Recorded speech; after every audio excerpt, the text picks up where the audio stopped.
everyone, so this will be my little project today.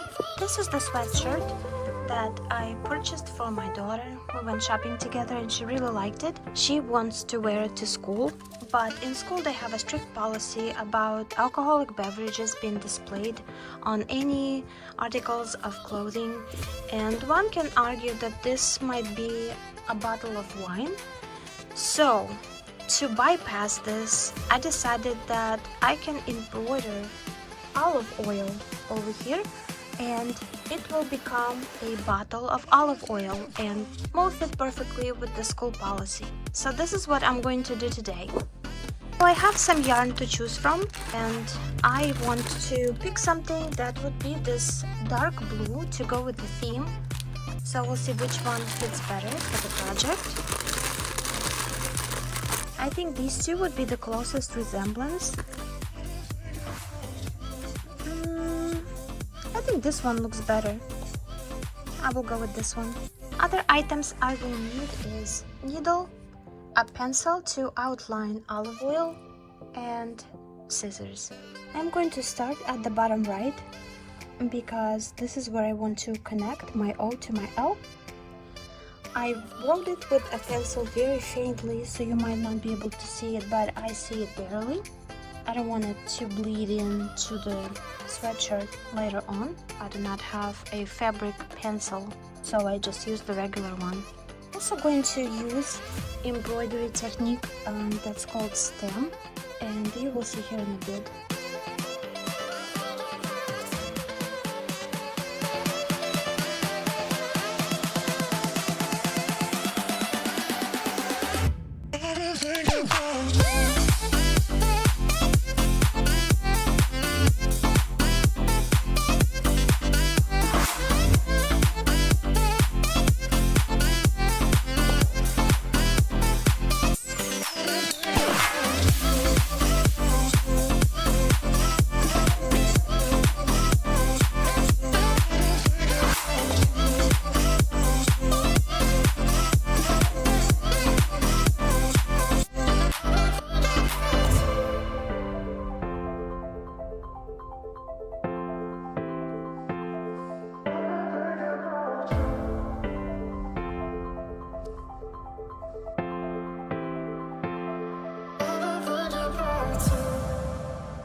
it turned out. I know it's not perfect, but it does say olive oil on it.